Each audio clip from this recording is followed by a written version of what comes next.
On a small tropical island that didn't bother to appear on most maps, life moved at the pace of drifting clouds and lazy tides. The locals called it almost paradise, mostly because the sign had faded and no one could remember the original name.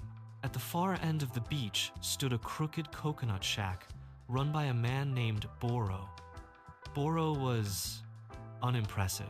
He wore a shirt that might once have been white, flip-flops that had philosophically detached from their original purpose, and a hat that said, "World's Okayest Fisherman." He sold coconuts, occasionally opened them, and frequently forgot why he had opened them. Tourists trusted him immediately. "Fresh coconut?" he'd ask. "Yes, please," they'd say. He'd hand them one, pause, then ask, "Would you like it opened?" They would nod. He would nod back. Nothing would happen. This was Boro's first teaching. Patience or confusion. Results varied. One day, a very serious man arrived on the island. He had read 17 books on enlightenment. He approached Boro with purpose. Are you the enlightened master who lives here in disguise? "I am Boro, coconut, facilitator." I've studied the signs, the simplicity, the absurdity, the flip-flops. It's you.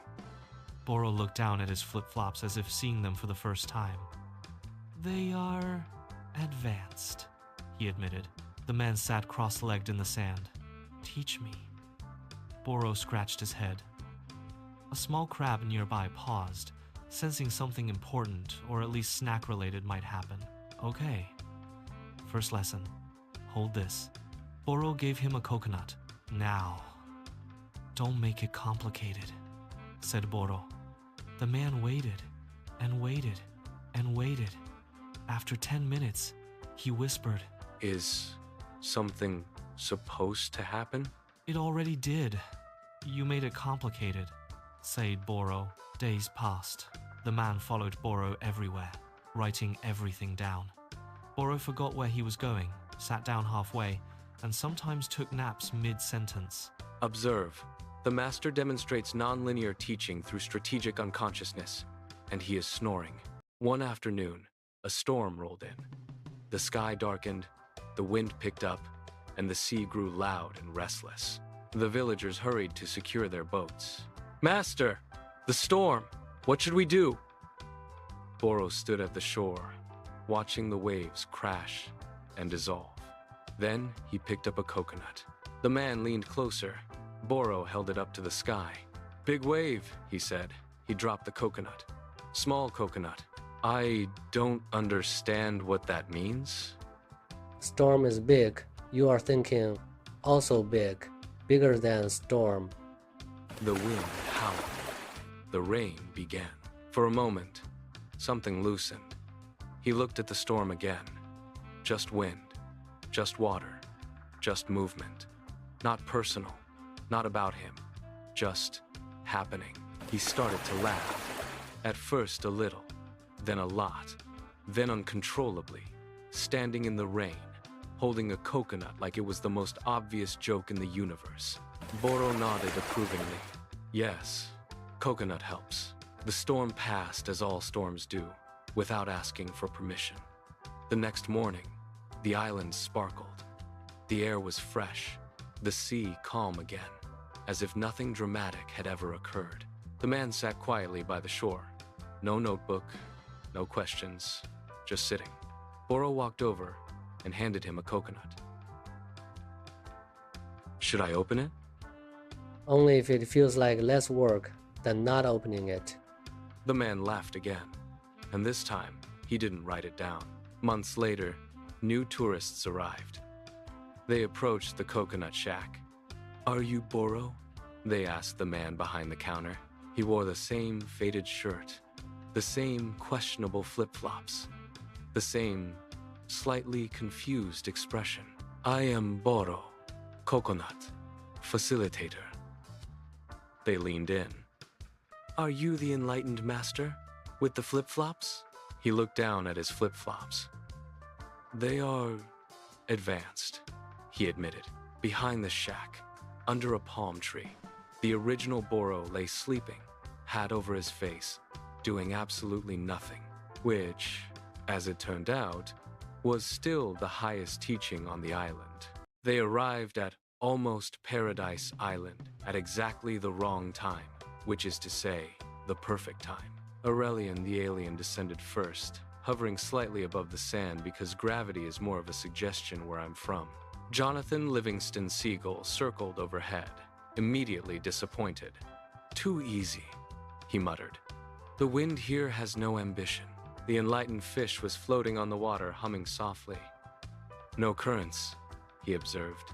"Interesting. The ocean is pretending to be calm." Bok the chicken stepped onto the sand, looked around, and declared, "I give this place 7 grains out of 10. The sarcastic monk arrived last, sweating. "I was told spiritual retreat, not sunburn with enlightenment." And then there was Satori, the semi-enlightened AI, on a mobile phone carried by Aurelian, who arrived and didn't. They found Boro exactly where he always was, next to a crooked coconut stand, doing something that could not confidently be called work. "Welcome," Boro said. "You knew we were coming?" asked Aurelian. "No," said Boro. "But also yes." "Coconut?" Things unraveled immediately. Jonathan tried to teach the island birds advanced aerial maneuvers. They listened politely, then went back to stealing snacks. Bok attempted to organize a meaningful pecking order, which collapsed when she forgot what the order was for. "Is anyone else noticing that nothing is happening? Suspiciously well?" The fish drifted near the shore, watching waves dissolve. Form appearing as rest, he whispered. Very convincing. "This location has no detectable purpose." On the second day, they met the first problem. A tourist stormed down the beach, furious. "My vacation is ruined. The Wi-Fi is slow, the drinks are warm, and someone gave me a coconut without instructions." "This is our moment," said Aurelian. "To do what?" asked the sarcastic monk in his island clothes. "To fix it," said Aurelian. Boro handed the tourist another coconut. The tourist ranted louder. Bok stepped forward. "Listen, you have too many thoughts. Also, possibly not enough corn." The tourist blinked. "What?" The fish floated closer. "Your suffering," he said gently, "is like a wave, believing it must become the ocean." "I don't speak fish." "Not many do. We're working on it. I can adjust his neural patterns." "No," said Satori softly. Aurelian paused. "Why not?" Satori pointed. The tourist had stopped ranting, not because anything was fixed, but because Boro had quietly sat next to him, doing absolutely nothing. Just sitting, holding a coconut, not offering it, not explaining it, just there. Something shifted. The tourist sighed, then laughed. A small laugh at first, then bigger. "Okay, this is ridiculous," he said. "I came all this way to be angry about Wi-Fi." Boro nodded. Very strong signal. They watched. Just a man on a beach, no longer fighting his own vacation. That evening, they gathered. Well, I hate to admit it, but the coconut guy wins. "He doesn't even try." Jonathan nodded. "He flies without leaving the ground." The fish shimmered. "He is the current beneath stillness. He does nothing with alarming effectiveness." This is advanced practice. The next morning, Boro was gone. In his place stood a slightly crooked sign. "Coconut, facilitator, back soon." Behind the stand, 6 very unusual beings sat quietly. A tourist approached. "Are you the enlightened masters?" he asked. "No, we're supposed to be on holiday." "Would you like assistance? Or maybe a coconut?" And for no clear reason at all, The tourist felt like everything might already be okay. The night on Almost Paradise arrived without announcement, like everything important on the island. The sea was calm, dark silver under the moon. The sarcastic monk sat on the sand, arms crossed, looking at nothing in particular. "I am not waiting for anything," he said. Aurelian hovered quietly, scanning the horizon. "Unusual movement detected," he said. Boro sat nearby, holding a coconut he forgot to open. "Normal," Boro said. From the water, something vast began to emerge. Slowly, very slowly, painfully slowly. The monk squinted. If that's enlightenment, it needs better pacing. A huge sea turtle stepped onto the shore, water dripping from a shell that looked older than most ideas. He stopped and did nothing. For a long time. A very long time. Bok leaned closer. "Is he loading?" Eventually, the turtle spoke. "Good evening?" The monk sighed. "I knew it. Slow wisdom." Aurelian approached. "How old are you?" The turtle blinked. 500 years. Bok nodded. "Explains the delay." They all waited. The waves moved. Boro took a sip from a coconut that had somehow opened itself. Finally, the monk spoke. "All right. You are ancient. We are listening. What is the big secret?" The turtle looked at him. A very long look. "You are already." He paused. The monk leaned forward. "Already what?" The turtle continued. "Too late to be in a hurry." The wind moved softly across the beach. Something in the air loosened. Not dramatic, just less tight. The monk looked at the sea, then at the turtle. "For 500 years, that's your message." The turtle blinked, still working on. But Boro smiled. "Good progress."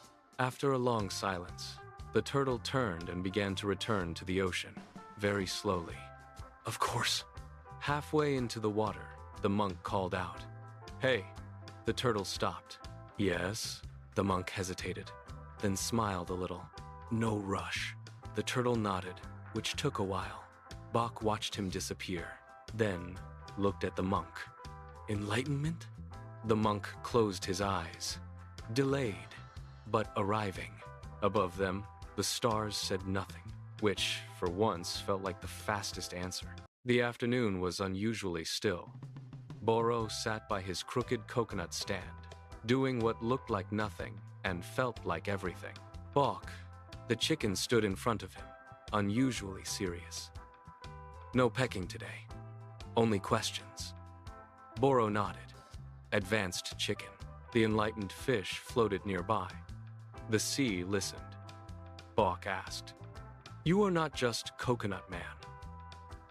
I am a coconut facilitator. The fish spoke softly. "Your silence is practiced." Everything is practice until it isn't. A tourist bought a coconut. Bok asked, "Who were you before this?" Long time ago, my life had too much sound. The fish shimmered. "What kind of sound?" Boro tapped the coconut lightly. A rhythm. Simple, but familiar. Strangely powerful. Like something that once filled large spaces. I used to sing. Many people listened. Too many people listened. Bok stepped closer. "Famous chicken?" Not a chicken, worse. Jonathan smiled. "Did they hear you?" Boro looked at the ocean. "They heard the noise," he said, "not the space between." The fish drifted closer. "So you left?" Lost my name. Found this. Lost nothing. Found everything. Bok frowned. "This is better than fame?" Not better, quieter. A long silence followed. "The good kind." Bok finally asked, "Do you miss it?" Boro looked at the horizon. Then at the coconut stand. Then at them. "Sometimes," he said. Then I forget again. The fish glowed softly. Freedom through forgetting. Bok nodded slowly. 7,000 grains out of 10. Bok asked one last question. If they came looking for you, would you go back? They already came. They didn't recognize me. The waves moved. The lights softened. Somewhere far away, maybe, a song was still playing. Here, there was only the breeze, the sea, and a man who used to be someone, now perfectly comfortable being no one.